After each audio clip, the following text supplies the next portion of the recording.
Eccoci insieme cari telespettatori. Il capitolo di quest'oggi, supportati dallo SPCGL, vede anche la partecipazione del SUNIA, quindi il sindacato di coloro che vanno in affitto nelle locazioni della CGIL. Quindi con noi è collegato il segretario Emilio Viafora, segretario SUNIA del Veneto. Ben ritrovato segretario. Ben trovato per voi.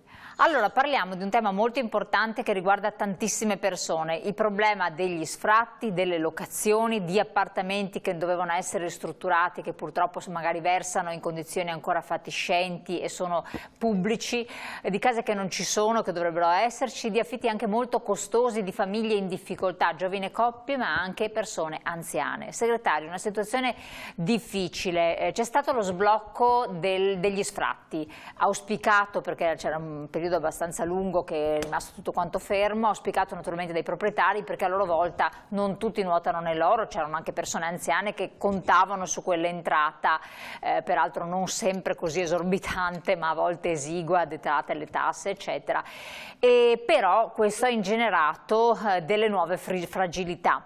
Cosa è successo? Primo capitolo quindi è questo, quello degli sfratti, ci dica a livello veneto. Cosa è successo? È successo che diciamo, alla fine della pandemia, con lo sblocco degli sfratti, non si è data nessuna politica per vedere come affrontare l'emergenza determinata dal fatto che le persone sfrattate non sono nelle condizioni o non riescono a trovare molto spesso nessun altro tipo di soluzione al loro bisogno di avere una vita normale e dunque di abitare un appartamento. Molte volte, come diceva lei, lo sfratto è stato conseguenza di un calo drammatico delle condizioni economiche delle persone che erano in affitto, e a tutto questo non si è dato nessuna risposta. Non solo, ma nella nuova legge di bilancio che è stata presentata ieri, è stata varata dal Consiglio dei Ministri e trasmessa al Parlamento, noi troviamo che sono stati tagliati i fondi a sostegno all'affitto e alla morosità incolpevole, mettendo migliaia di famiglie sull'asta. Queste famiglie che tipo di supporto possono trovare dal SUNIA, e quindi chi si trova in queste situazioni di difficoltà, che poi bisogna distinguere vari casi naturalmente, perché ci sono casi di morosità che si perpetuano nel tempo dovute proprio a un'indigenza reale della famiglia che non hanno perso l'occupazione o comunque si trovano in momentanea indisponibilità economica, altri invece che hanno veramente delle situazioni di pensioni anche molto molto basse, con sanità che devono sobbarcarsi dei costi importanti. Insomma, cosa può fare il SUNIA? Il SUNIA intanto accompagna queste persone, diciamo, per evitare che lo sfratto e gli sfratti diventino quanti esecutivi, e vedere però insieme alle istituzioni locali che tipo di risposta dare a queste persone. Stamattina c'è stato il caso in cui abbiamo dovuto gestire lì a Padova, attraverso il nostro segretario, una famiglia che ha avuto lo sfratto esecutivo e che abbiamo dovuto trovare un alloggio, però dividendo quella famiglia, per cui la madre e la figlia sono state ospitate in una casa e il padre si è dovuto trasferire a dove è stata trovata un'altra soluzione, diciamo, di impiego. Ma questo è, diciamo, un lavoro che facciamo quotidianamente, soprattutto in realtà come quello del padovano, quello del veneziano, dove la crisi dell'abitazione è più grave, ma oramai è diventata una crisi regionale, in un quadro nazionale di grande difficoltà sul terreno delle abitazioni, determinata essenzialmente da due fattori.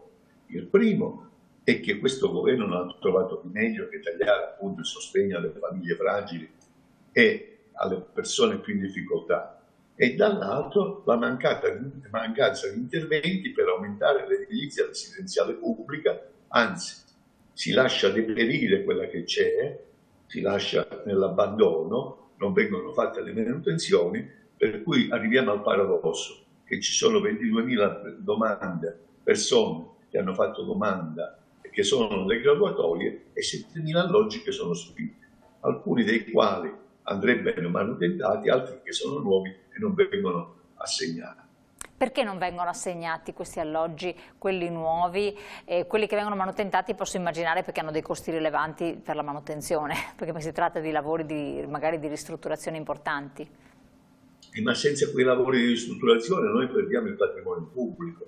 Dunque è necessario che anche la Regione si faccia carico del fatto di mettere nel bilancio regionale delle somme necessarie per fare queste manutenzioni, anzi allargando l'offerta pubblica. Non possiamo avere una politica regionale che non mette una lira, dicasi una lira, un euro sul terreno, diciamo, del recupero di queste abitazioni o sull'attivazione di nuovi alloggi di edilizia economica e popolare. Che cosa fare in un clima di questo tipo?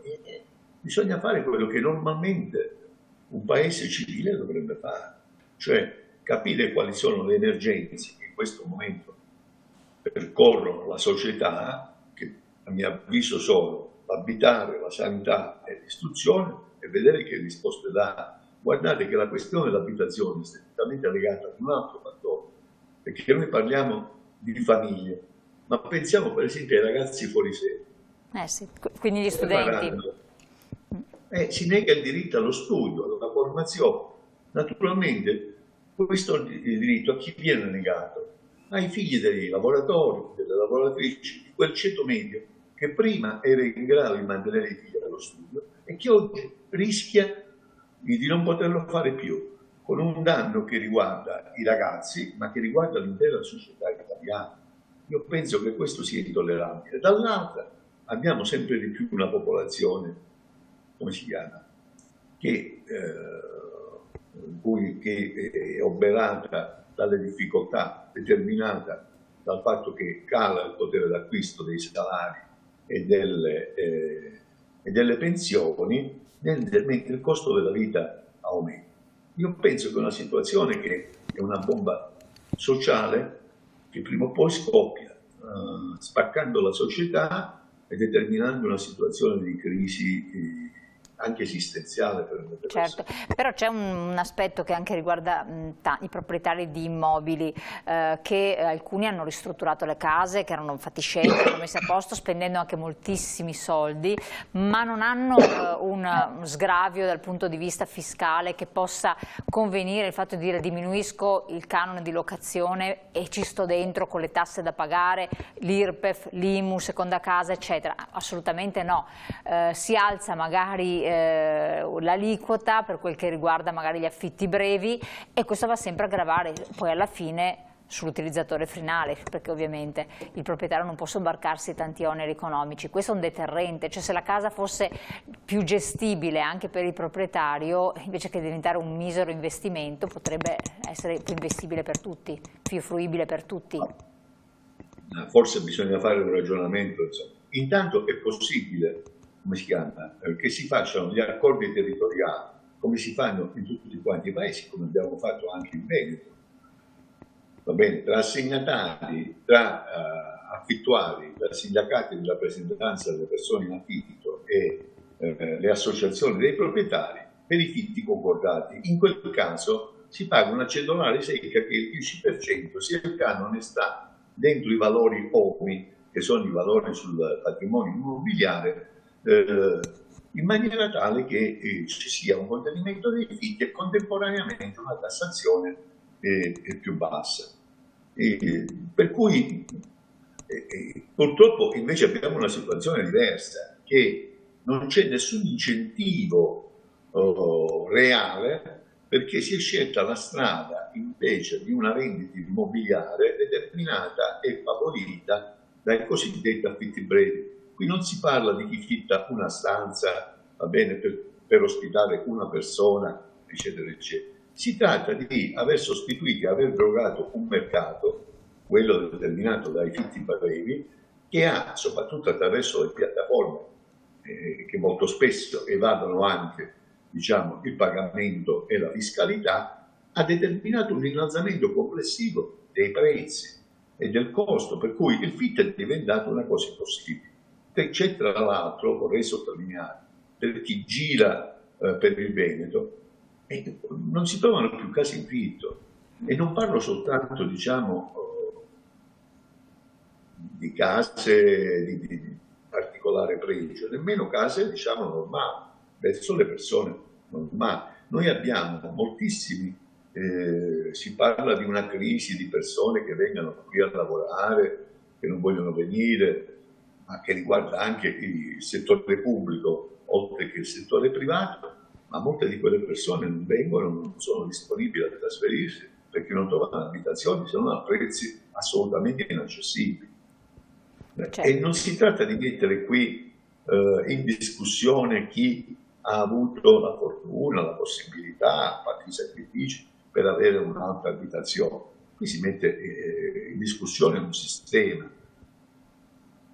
Però la paura da parte del proprietario, che poi in molti casi diventa anche realtà, di non trovare poi più, non riuscire più a liberare quell'immobile e non ricevere il canone di locazione perché la persona, la famiglia, poi quando ci sono dei bambini non è in grado di pagarlo, è un danno effettivo, oltre a eventuali danneggiamenti che molte volte anche gli studenti hanno commesso, insomma, all'interno di questi immobili, cioè li hanno ridotti in condizioni pessime in molti casi, senza tutela da parte per quel che riguarda i proprietari. Io le pongo sempre dall'altro punto di vista, c'è chi l'ha fatto, però o si è trovato l'appartamento che non riceveva niente, è sempre occupato fino adesso che sono sbloccati gli sfratti, oppure studenti dentro che però l'hanno maltrattato, diciamo, non curato. Allora bisogna anche su questo avere un equilibrio. Intanto si potrebbe costruire, per esempio, attraverso, diciamo, fondi pubblici, una sorta di fondo di garanzia, va bene, in maniera tale che i proprietari siano garantiti nel fitto, eccetera, perché non c'è dubbio che poi lo Stato potrebbe, le autorità, le istituzioni locali potrebbero rivalersi sui cittadini. I casi, diciamo, a cui farei fare riferimento, magari, che non riguarda solo gli studenti, guardate, questa cosa è una narrazione che gli studenti lasciano le case che si accolgono, va bene, a prescindere dal fatto che quasi sempre c'è la garanzia dei genitori, quindi non è che parliamo di ragazzi che sono in grado di pagarsi il fitto da soli. Siamo in presenza di casi limitati, non siamo in presenza, diciamo, di dati allarmanti da questo punto di vista. Quello che è allarmante è che non si trovano più case e che, perché vorrei capire, se la casa mi viene distrutta, non è che se io lo fitto a 600 euro un posto letto, la casa rimane sana, cioè, dunque dare la possibilità, ma e dare la possibilità reale. Questo qui può avvenire sia attraverso una diversa politica dei figli, sia attraverso il fatto che finalmente si facciano più studentati, si dia più risposte alle persone che hanno, ai ragazzi che sono fuori sede e che hanno bisogno di un'abitazione, così come si costruiscano più alloggi popolari, certo, e si recuperi quel patrimonio che rischia di essere perduto. È possibile che noi siamo il paese che solo il 4% è di edilizia residenziale pubblica, quando la media europea ha oltre il 25-30%, e ci sono paesi come Germania e Francia che arrivano al 40%. Cioè, non è che siamo diversi, antropologicamente diversi. Chiaro. Quindi questo è un problema che deve essere risolto a livello istituzionale. Voi vi state battendo per questo, vediamo la pagina con gli indirizzi per rivolgersi alle vostre sedi quando... Sì, prego, una battuta di chiusura, intanto vediamo anche gli indirizzi delle Sunia, prego.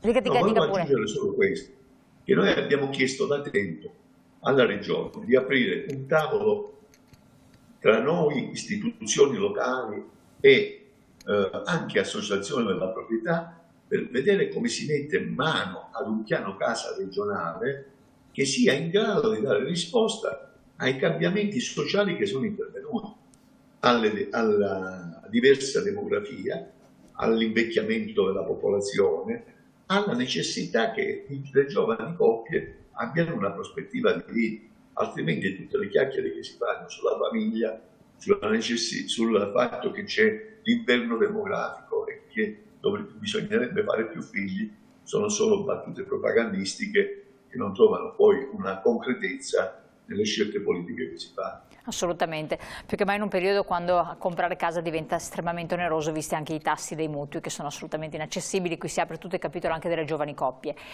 Allora, segretario, io la ringrazio moltissimo di averci consentito di affrontare queste tematiche molto importanti, le auguriamo buon lavoro, magari avremo anche l'occasione di approfondire il tema, come ha accennato lei, anche con l'associazione dei proprietari, perché no, con la partecipazione della Regione in un quadro più sviluppato. Intanto, se avete dei problemi, se siete in affitto, se avete bisogno proprio di informazioni, avete visto tutte le sedi presenti a livello provinciale sul territorio del Sunia, e naturalmente di questo spazio ringraziamo lo SPCGL del Veneto. Grazie ancora segretario Viafora, grazie. Grazie a voi. Cari telespettatori, vi lascio alla pubblicità, poi noi torniamo insieme con le nostre interviste.